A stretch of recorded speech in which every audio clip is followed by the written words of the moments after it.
우리 옆 사람 인사합시다. 잘 나오셨습니다. 승리하셨습니다. 새벽을 깨웁시다. 우중에도 여러분 나오실 때 조심하고 한 주간 기도할 수 있다면 승리할 수 있습니다. 기도할 수 있다면 일어설 수 있습니다. 우리 조심해서 또 간절한 마음으로 기도하는 시간 되시기를 바랍니다. 우리 들어오실 때 나가실 때 출석표에 이름 쓰시고 또 체크해 주시기를 바랍니다. 우리 한 번 더 기도하겠습니다. 존귀하신 하나님, 온 성도님들과 교회가 오직 예수님만 바라보고 기도하는 자들 되게 하소서. 오직 부르짖어 기도하는 종들이 되게 하시고 하나님의 긍휼을 입게 하소서. 목사님 성령 충만과 권능을 주옵소서. 임민철 목사님, 하선자 사모님, 교회 매각을 하루속히 이루어 주옵소서. 은혜 받는 시간 되게 축복하여 주옵소서. 가정의 건강을 지켜 주옵소서. 신호식 장로님, 교회당의 순적한 매매가 이루어지게 하소서. 교회가 부흥되게 하소서. 무명으로 이택상 집사님, 하나님 아버지, 오늘도 주님 앞에 소망을 두고 하나님께 주여 부르짖어 기도하는 종들의 간절함을 받으시고 하나님 오늘도 만나주시고 주님과 교제할 때에 우리의 삶이 하나님 동행하는 복된 삶이 펼쳐지도록 역사하여 주시옵소서. 주의 말씀 들을 때에 이 말씀이 하나님 아버지 깨달아지게 하시고 이 말씀 위에 다시 서게 하여 주시옵시고 말씀이 가는 길을 향하여서 다시 한 번 더 믿음의 발걸음을 하나님 내 디딜 때에 시온의 대로가 열리는 놀라운 은혜의 역사가 임하게 하여 주시옵소서. 주께 영광 돌립니다. 예수님 이름으로 기도하옵나이다. 아멘. 유다의 심판 경고에 이어서 다시 이스라엘의 죄를 언급합니다.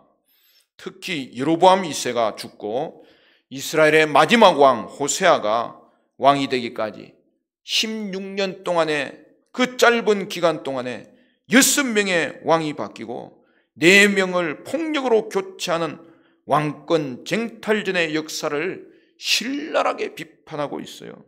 1절에서 2절은 모든 악을 기억하시는 여호와입니다.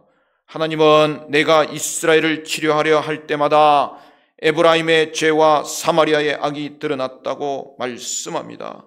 하나님께서 심판 경고를 통해서 기회를 주셨지만 이스라엘은 계속해서 거짓을 행하고 집안에 들어가 도둑질하고 그리에는 떼져 노략질을 일삼는 죄악을 저지른 것입니다. 더 큰 문제는 하나님이 모든 악을 기억하고 있다는 사실을 그들은 깨닫지 못했다는 것입니다. 누구도 하나님의 눈을 피할 수 없다는 사실을 인식하지 못하는 이스라엘의 무지를 보여주고 있습니다. 하나님은 이스라엘의 죄악을 직접 목격하신 증인이시므로 그들을 반드시 심판하실 것이라는 엄중한 사실을 밝힙니다.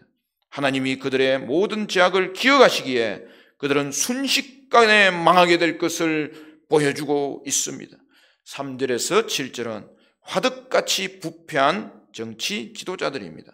하나님 앞에서 저지른 이스라엘 지도자들에 대한 악행 묘사가 탁월한 비유를 통하여서 증거되고 있습니다.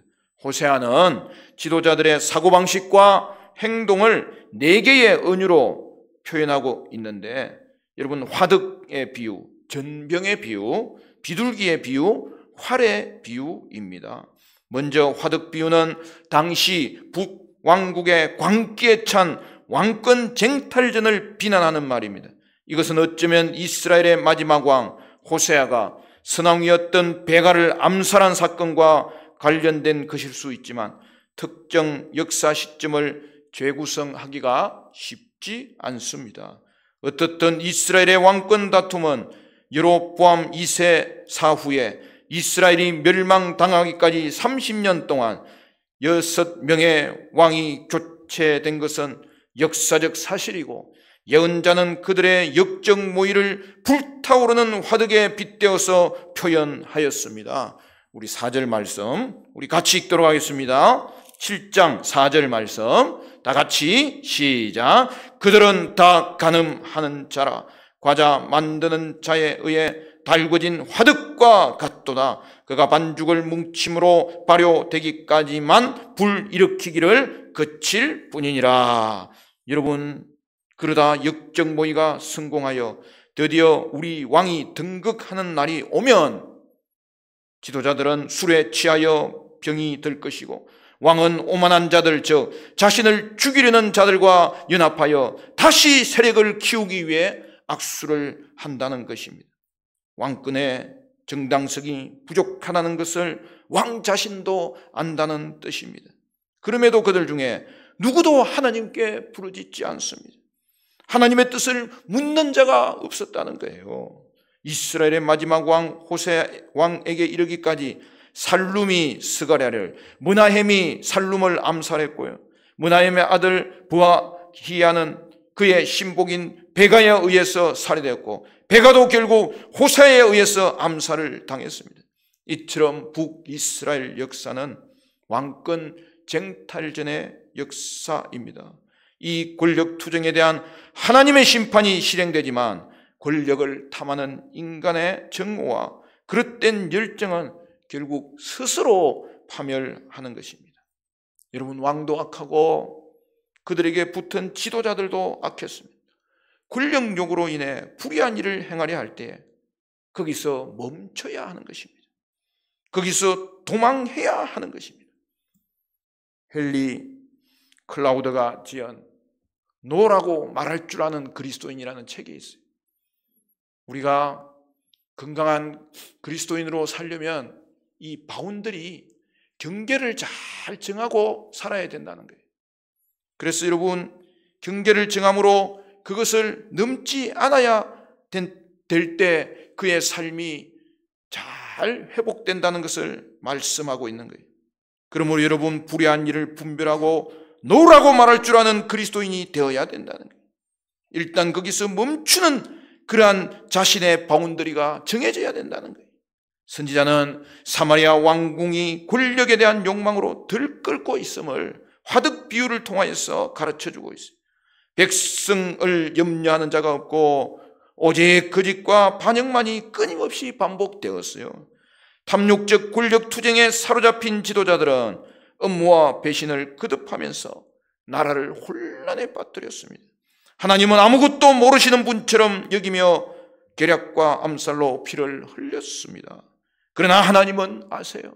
하나님은 보고 계세요. 치료 가능성이 없으면 남는 것은 심판밖에 없다고 말씀합니다. 8절에서 12절은 이스라엘의 교만과 어리석음입니다. 먼저 8절부터 10절을 보면 뒤집히지 않은 전병입니다. 에브라임이 뒤집히지 않은 전병에 비유됩니다. 여러분, 뒤집히지 않으면 한쪽만 새까맣게 타버려 먹을 수 없게 되지 않습니까? 먹을 수 없으면 버릴 수밖에 없습니다. 이 민족 저 민족과 혼합되어서 자기 정체성을 분명하지 않도록 하여서 이도 아니고 저도 아니게 된 상태를 묘사하는 비난과 조롱입니다.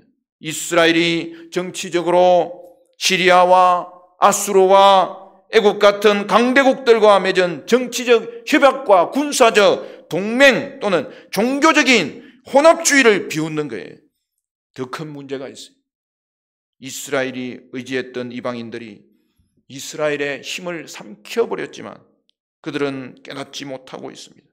강대국에 속박된 자신의 상태를 모르고 있는 것입니다. 11절에서 12절은 어리석은 비둘기입니다.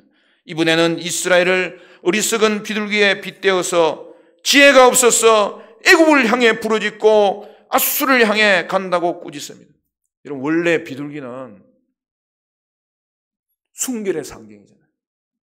그러나 여기서는 쉽게 덫에 걸려버리는 어리석은 비둘기의 모습을 묘사하고 있는 거예요.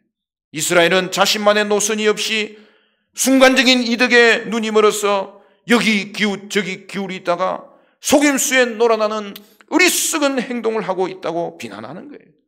하나님의 보호를 거절하고 이방과 연합하는 길을 택하였으나 기다리는 것은 뒤집지 않은 다 타버린 전병 같은 신세가 된다는 거예요. 아수르와 애굽 사이에서 지혜로운 외교전을 펼쳤다고 했지만 어리석은 비둘기만도 못하여서 강대국을 의지하다가 강대국의 덫에 걸려 스스로를 파멸시켰다는 거예요. 하나님은 자신이 친히 그물을 그들 위해 펼쳐놓아서 공중의 새처럼 떨어뜨리고 낚아챌 것이고 그들에게 경고한 대로 징계하신다고 말씀하고 있습니다. 강대국 사이에서 저울질하는 짓을 그만두고 하나님을 중심에 두어야 한다고 말씀하고 있습니다. 13절에서 16절은 그들이 나를 떠난 죄입니다. 언약 파기에 따른 임박한 심판을 외치는 소리가 예언자의 입을 통하여서 공중으로 울려 퍼집니다. 하나님을 떠난 그들에게 남는 것은 파멸밖에 없어요. 왜냐하면 그들이 나를 반역했기 때문에 내가 그들을 속량하려 하나 그들이 나를 거슬려 거짓말을 했다고 합니다. 그들이 하나님을 섬기는 것처럼 속이려 한다는 거예요. 그들은 진심으로 하나님을 부르짖지 않아 그들은 침대에서 도리어 울부짖으며 곡식과 포도주를 위해서는 모여들고 하나님을 거역했다는 거예요. 여러분, 여기 침대에서 부르짖는다는 것은 곡식과 포도주를 구하는 바알 숭배를 통해서 이스라엘이 음행한 것을 보여주고 있습니다. 결국 그들에게 하나님의 존재는 목적이 아니었고 개인적인 탐욕을 채우는 수단에 불과했다는 사실입니다. 하나님은 이스라엘을 훈련하여서 힘있게 만들어 놓았는데 그들은 그 힘을 가지고 악을 행하는 데 사용했습니다. 예언자는 하나님께 전심으로 돌아오지 않으니 속이는 활, 느슨한 활같이 될 것이라고 경고합니다. 쓸모없는 존재가 돼버린다는 사실입니다. 이것이 강대국을 따르는 결과입니다. 또한 그들의 지도자들이 거친 말들, 즉 하나님을 대항하는 저주의 말들로 인하여 칼에 쓰러지고 애굽 땅에서 조롱거리가 될 것을 경고합니다. 그들의 도움을 기대했던 강대국들로부터 받는 수치입니다. 에브라임의 불순종과 배신을 고발하십니다. 그들의 눈물은 회개가 아니라 곡식과 포도주가 사라진 때문이요 탄식은 풍요의 부재에 기인합니다. 느슨한 활처럼 높으신 분을 대신하여 바알을 찾는 속임은 마침내 패망으로 이끌고 버림받아 조롱거리가 되는 처지가 됩니다. 여러분, 하나님의 손이 짧아서가 아닙니다. 우리가 속임과 불순종으로 나아갈 때에 그것이 우리를 수치로 이끌었습니다. 여러분, 하나님을 전적으로 의지하지 않는 것이면 불순종이에요. 불신앙이에요. 하나님을 속이는 거예요. 그러나 하나님을 속일 수 없잖아요. 그러므로 하나님을 거슬러 거짓말하는 자는 수치를 당하게 될 것을 보여주고 있습니다. 말씀을 맺겠습니다.